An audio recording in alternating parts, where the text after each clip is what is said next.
Hello दोस्तों, स्वागत है आप सभी लोगों का राजस्थान एकेडमी पर। मैं प्रवीण सिंह आप सभी लोगों के साथ में, जैसा कि आप सभी लोग जानते हैं, लगातार आप सभी लोगों के लिए राजस्थान अध्ययन की जो किताबें हैं वो लेकर के आ रहा हूं और इन किताबों को अपन लाइन टू लाइन एक्सप्लेनेशन के साथ में पढ़ रहे हैं।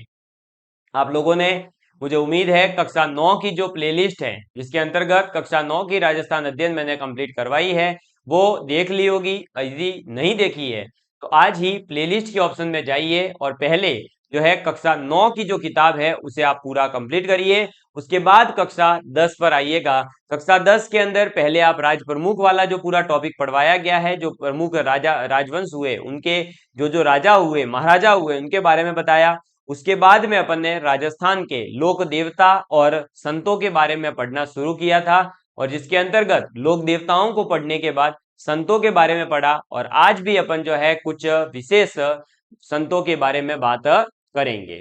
चलिए, और ये कक्षाएं उन सभी मेरे विद्यार्थियों के लिए इंपॉर्टेंट रहेगी, मेरे प्रिय साथियों, दोस्तों के लिए जो राजस्थान के अंदर किसी भी कंपटीशन की बात करें, चाहे चतुर्थ श्रेणी का हो चाहे फिर आरएएस एग्जाम का हो, सभी के लिए ये कक्षाएं इंपॉर्टेंट है। क्योंकि इन किताबों को पूरा करने के बाद आपको राजस्थान का ऐतिहासिक, भौगोलिक, राजनीतिक और आर्थिक रूप से जो विशेषताएं हैं, जो आपका ब्रीफ एक इंट्रोडक्शन होता है, वो आपको मिल जाएगा। और ये जैसे ही पढ़ लेंगे उसके बाद में आप हायर लेवल पर अपने हिसाब से जो भी किताब पढ़ना चाहें, चाहे आप डॉक्टर गौरीशंकर हीराचंद ओझा को पढ़ें, कर्नल जेम्स टोड को पढ़ें, या फिर आप जो है लक्ष्य की किताब को पढ़ें, या आप जो है हुकुमचंद जी को पढ़ें, या हिंदी ग्रंथ अकेडमी को पढ़ें, जो आपकी इच्छा करे उस किताब को आप पढ़ सकते हैं। इसके अलावा बहुत सारी और भी जो है किताबें हैं हिस्ट्री के अंदर, मैं आपको कभी बताऊंगा, तो आप उन सभी को पढ़ सकते हैं और बहुत सारी चीजों को जो है जान सकते हैं राजस्थान की हिस्ट्री के बारे में, ज्योग्राफी के लिए, पॉलिटी के लिए, इकोनॉमिक्स के लिए, है ना। चलिए, अब हम बात करते हैं जसनाथ जी की। किसकी बात करेंगे? जसनाथ जी की बात करते हैं। तो देखिए, जसनाती जो संप्रदाय है, उस जसनाती संप्रदाय के प्रवर्तक हुए हैं जसनाथ जी। कौन है? जसनाथ जी। इन जसनाथ जी का जो जन्म हुआ था वो जन्म हुआ था 1482 ईस्वी में। कब? देखिए, 1482 में, जिस समय आप लोगों को मैंने बताया था कि जो आपके कौन कौन जाम्बो जी 1483 में जब उनके माता पिता की मृत्यु हो जाती है तब वो जो है आते हैं। उसी तरह 1483 में जब वो समराथल बीकानेर पहुंचे थे, वैसे ही ये 1482 में जन्मे थे करतियासर बीकानेर के अंदर। देखिए कितनी यूनिक बात है ये। तो कतरियासर बीकानेर में इनका जन्म हुआ था। ठीक है, वो आए और इनका एक साल पहले जन्म हो रखा था। फिर देखिए, इन्हें हमीर जी जानी जाट और रूपा दे का पोष्य पुत्र माना जाता है। पोष्य पुत्र का मतलब ये कह सकते हैं कि इनका पालन पोषण करने का कार्य इन्होंने किया होगा। हमीर जी जानी, क्या? हमीर जी जानी जाट और रूपा दे का पुत्र, पुष्य पुत्र माना जाता है। लोक विश्वास के अनुसार इन्होंने गोरख मालिया जो कि बीकानेर में है, उस गोरख मालिया बीकानेर में 12 वर्ष तक कठोर तपस्या करते हुए सभी को जीवों पर दया करने का जो है संदेश दिया था। और इसी लिए देखो, आपको ध्यान रखना है कि विश्नोई संप्रदाय के अंदर जो जाम्बोजी हुए वो पर्यावरण वैज्ञानिक कहलाते हैं। उन्होंने भी जीव दया और पर्यावरण रक्षार्थ जो है बात करी है। वैसे ही जसनाती संप्रदाय के अंदर जो जसनाथ जी हुए प्रवर्तक, उन्होंने गोरखमालिया नामक स्थान पर 12 वर्षों तक कठिन, एकदम कठोर तपस्या करी। और उस तपस्या को करने के बाद में भी उन्होंने भी एक ही बात कही कि जीव दया जो है वो करनी चाहिए, यानी हमें किसी भी जीव की हत्या नहीं करनी चाहिए। ठीक है। जसनाथ जी ने लोह पांगल नामक, क्या? लोह पांगल, लोह पांगल नामक तांत्रिक का घमंड जो है वो चकनाचूर किया था। किसने? तो जसनाथ जी ने लोह पांगल नाम का उस समय पर कोई एक ऐसा जो है क्या रहा होगा, तो पाखंडी कह सकते हैं या तांत्रिक कह सकते हैं, वो रहा होगा। तो उस तांत्रिक का जो घमंड था अपने आप को लेकर के, अपने जो है तांत्रिक विद्या को लेकर के, उसको चकनाचूर करने का कार्य किसने किया? जसनाथ जी ने किया था। किसने किया था दोस्तों? जसनाथ जी ने। और जसनाथ जी किसके पोष्य पुत्र कहलाते हैं? तो हमीर जानी जाट के और रूपा दे के। कब इनका जन्म हुआ? 1482 में। कहां हुआ? कतरियासर बीकानेर के अंदर। कठोर तपस्या इन्होंने कहां पर करी थी? तो गोरखमालिया बीकानेर में। वहां पर भी इन्होंने क्या संदेश दिया है? जीवों की रक्षा करने का संदेश दिया। इन्होंने किसका जो है घमंड चकनाचूर किया है? तो इन्होंने जो तांत्रिक था लोह पांगल उसका। ठीक है। राव लूणकरण को, जो राव लूणकरण जो बीकानेर के शासक हैं, जिनके बारे में अपन पीछे पढ़कर आए हैं, उस राव लूणकरण को बीकानेर का राजपद पूरा मतलब राजपाट एकदम दिलाने का, पाने का जो वरदान है वो भी किसने दिया था? जसनाथ जी ने ही उसको दिया था कि आपको जो है बीकानेर का राजपाट मिलेगा। किसको? राव लूणकरण को यह आशीर्वाद दिया था। इनके चमत्कारों से प्रभावित होकर दिल्ली के सुल्तान हैं सिकंदर लोदी। कौन है? दिल्ली के सुल्तान है सिकंदर लोदी। वो जो है उनके चमत्कारों से प्रभावित हुए और उनके चमत्कारों को देखते हुए सिकंदर लोदी ने कतरियासर बीकानेर जो है उसके पास में भूमि दी थी। भाई आप यहाँ पर रहिए। और मतलब एक कहता है ना कि जैसे साधु संत वगैरह होते हैं, उनको आपने देखा होगा, बड़े बड़े लोग जो है गाड़ी है, बंगला है, या फिर उनके खाने पीने की व्यवस्था है, मंदिरों में कोई सुविधा उपलब्ध करवाना है, करने का कार्य करते हैं। अब उस समय पर दिल्ली का सुल्तान है तो उससे बड़ा तो कौन ही आदमी होगा है? तो उनसे बड़ा तो कोई था नहीं। तो दिल्ली के सुल्तान है सिकंदर लोदी। वो सिकंदर लोदी को जब पता चला कि कोई ऐसे जसनाथ जी नाम से है जिनके चमत्कार बहुत प्रभावित है, उन्होंने उसके चमत्कारों को देखा, तो फिर उन्होंने जो है उसे कतरियासर बीकानेर के पास में जमीन जो है वो दी थी। 1500 ईस्वी में जसनाथ जी तथा जाम्बो जी का परस्पर मिलन भी हुआ होगा ही, सीधी सी बात है। जब 1483 में भाई वो बीकानेर आ गए समरातल पर, और उसी समय उससे मतलब एक साल पहले जो है इनका जन्म हुआ है, तो लमसम समकालीन है दोनों। अब दोनों समकालीन है तो जरूर दोनों का जो है मिलन होगा ही होगा, जाम्बो जी का और जसनाथ जी का, क्योंकि दोनों ही एक ही समय पर क्या हुए हैं भाई। जैसे आजकल जो है कोई भी जैसे वायरल हो जाता है, कोई फेमस हो जाता है, कोई दो टीचर बड़ी जो है एक उपलब्धि हासिल कर लेते हैं, उनके कुछ विद्यार्थी सिलेक्ट हो जाते हैं, तो सीधी सी बात है कि उसके आसपास के जो शिक्षक होंगे वो उनसे मिलेंगे ही, उनसे टीचर्स मिलेंगे ही। तो वैसे ही जसनाथ जी भी उस जमाने के जो है किंग है, और जाम्बो जी भी जो है बहुत प्रभावशाली व्यक्ति थे। तो दोनों का मिलन होता है 1500 ईस्वी के आसपास। जसनाथ जी ने आश्विन शुक्ल सप्तमी के दिन, कब? आश्विन शुक्ल सप्तमी, आश्विन महीने की शुक्ल पक्ष की सप्तमी को 1506 में 24 वर्ष की, कितनी? केवल 24 वर्ष की अल्प आयु के अंदर ही जो है कतरियासर में जीवित समाधि ली थी। इन्होंने जीवित समाधि ली थी। किसने? तो जसनाथ जी ने 24 वर्ष की उम्र में, केवल 24 वर्ष की उम्र में जीवित समाधि ली थी। इनके उपदेश सिंबुदड़ा व कोंडा नामक ग्रंथ में संग्रहित है। तो सिंबुदड़ा और कोंडा नामक जो ग्रंथ है, उन ग्रंथों के अंदर किसके उपदेश मिलते हैं? जसनाथ जी के उपदेश मिलते हैं। ठीक है। कतरियासर ही जसनाथ जी की तपोभूमि और कर्म स्थली है। क्या? कतरियासर बीकानेर जहां पर इनका जन्म हुआ, वही भूमि इनकी कर्म भूमि भी रही और तपोभूमि भी रही। यहां पर वर्ष में वो 3 बार, कहां पर? तो यहां पर वर्ष में 3 बार, कब कब? आश्विन शुक्ल सप्तमी के दिन, जिस दिन इन्होंने क्या करा था 1506 में समाधि ली थी, तो आश्विन शुक्ल सप्तमी के दिन पहला। दूसरा, माघ शुक्ल सप्तमी के दिन, माघ महीने की शुक्ल पक्ष की सप्तमी।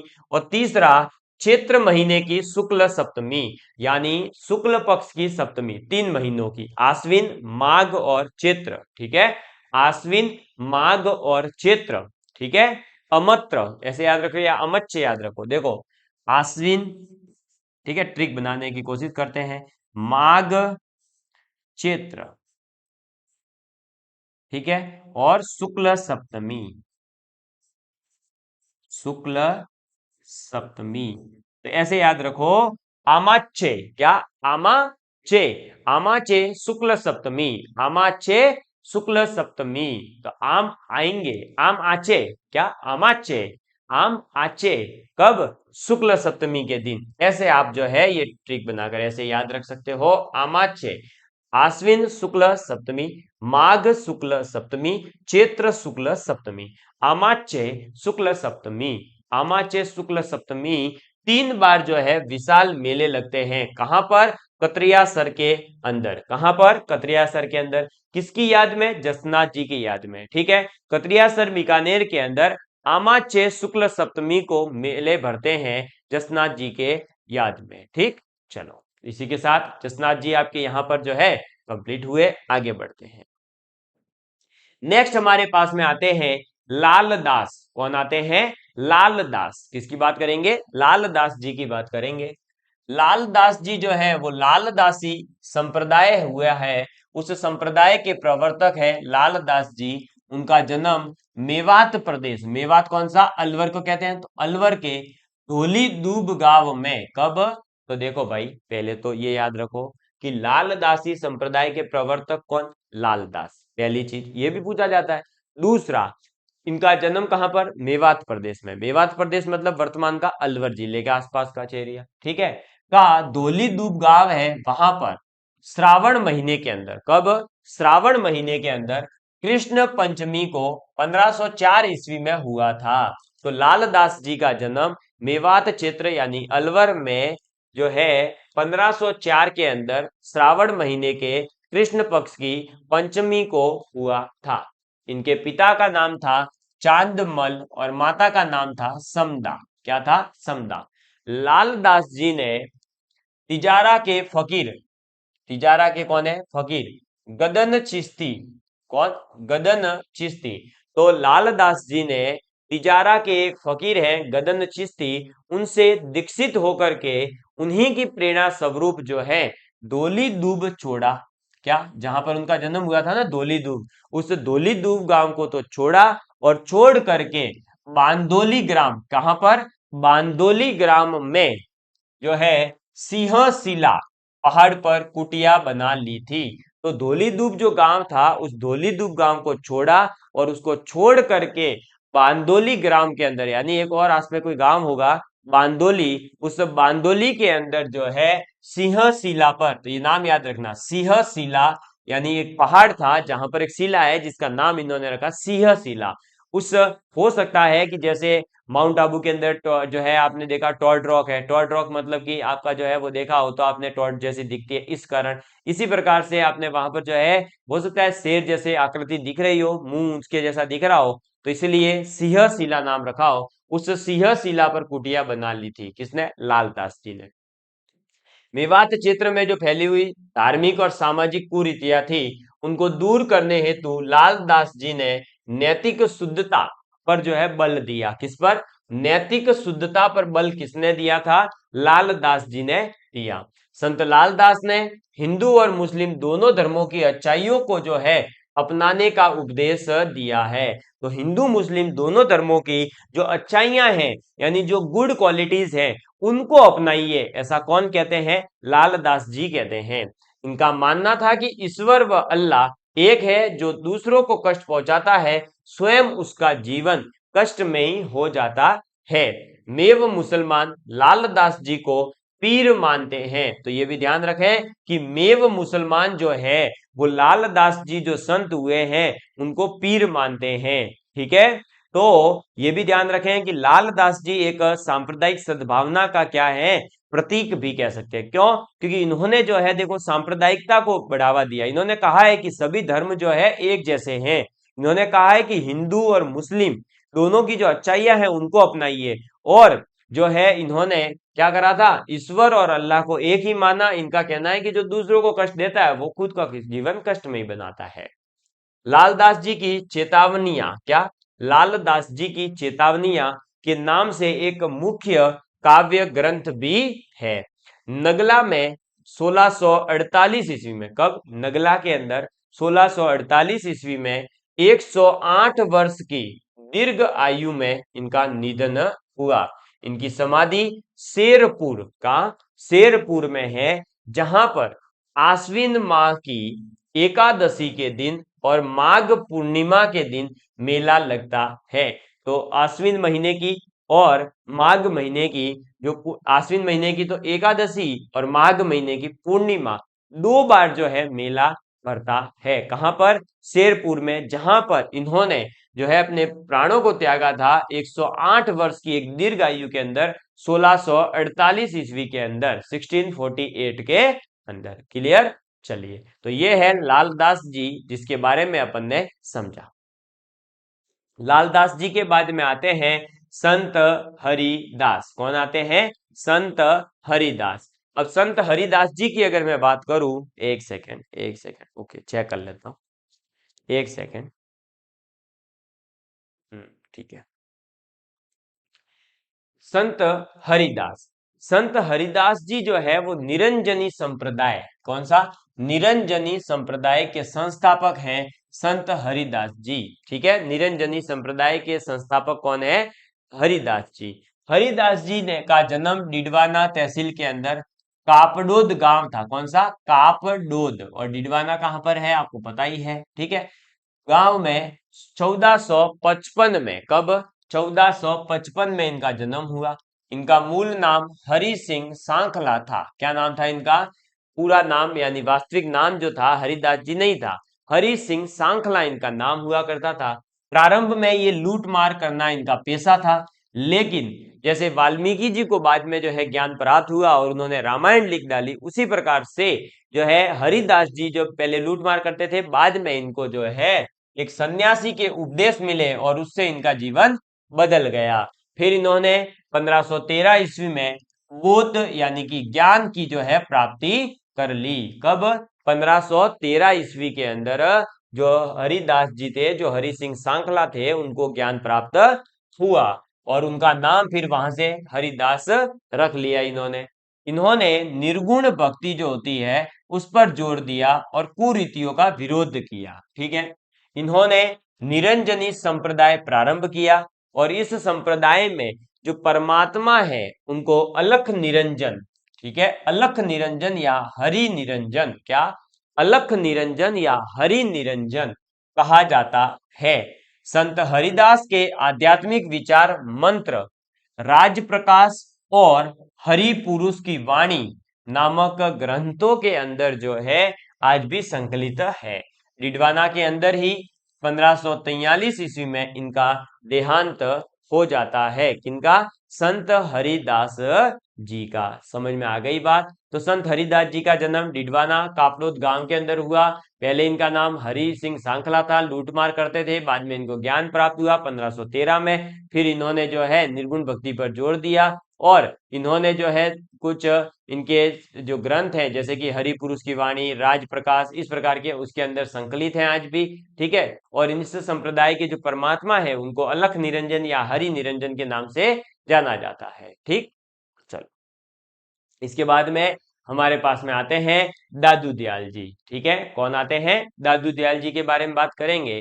तो दादू दयाल जी राजस्थान के कबीर कहे जाते हैं। कौन?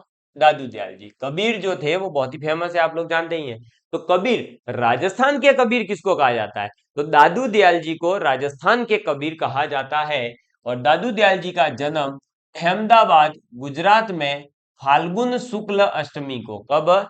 फाल्गुन महीने की शुक्ल पक्ष की अष्टमी को। ठीक है, तो फाल्गुन शुक्ल अष्टमी के दिन अहमदाबाद गुजरात में 1544 ईस्वी के अंदर इनका जन्म हुआ। किनका? तो दादू दयाल जी का, जो राजस्थान के कबीर कहलाते हैं।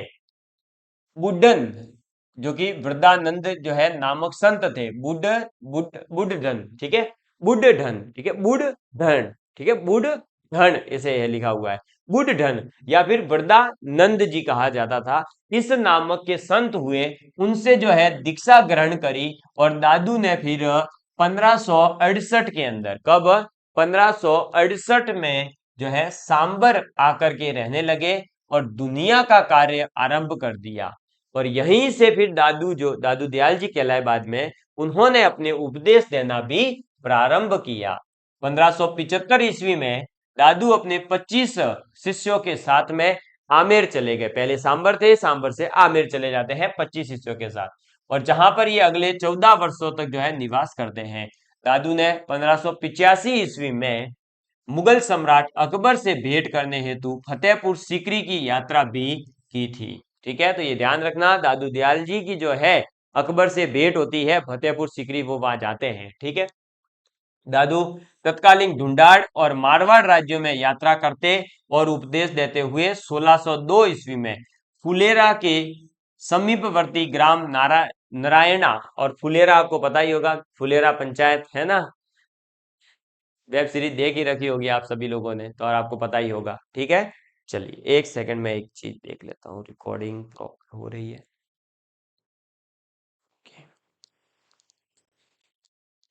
तो फुलेरा के समीप एक नारायणा गांव है, उस नारायणा गांव के अंदर आ जाते हैं कब, 1602 के अंदर। और वहीं पर ज्येष्ठ कृष्ण अष्टमी के दिन, ज्येष्ठ महीने की कृष्ण पक्ष की अष्टमी 1603 को इन्होंने देह त्यागा। दादू के पार्थिव शरीर को उनके निर्देशानुसार ही समीपस्थ बेराणा की पहाड़ी, कौन सी थी, बेराणा की पहाड़ी थी, उस पहाड़ी के नीचे दादू खोल नामक स्थान पर रख दिया गया था। दादूपंथी जो है वो इस दादू खोल स्थान को अत्यंत पवित्र मानते हैं। दादू ने ब्रह्मा, जीव, जगत और मोक्ष पर अपने उपदेश जो है वो सरल भाषा के अंदर सदुकड़ी, इनकी भाषा थी सदुकड़ी। ठीक है, तो दादू दयाल जी के जो उपदेश हैं वो सदुकड़ी भाषा में दिए गए हैं। दादू जी की वाणी दादूरा दूहा नामक ग्रंथों में दादू के उपदेश और विचार आज भी संकलित हैं। दादू कबीर की तरह ही, इन्हें राजस्थान के कबीर क्यों कहते हैं, क्योंकि ये जो है दादू दयाल जी कबीर की तरह है, सुधारवादी, आचरण और मोक्ष के मूल्यों को मानने वाले, परम तत्व की तलाश करने वाले थे। दादू ने कर्म कांड हो, जाति प्रथा हो, मूर्ति पूजा हो, रूढ़िवादिता हो आदि का जो है घोर विरोध किया। इन्होंने इसका जो है हर संभव प्रयास करके विरोध किया है।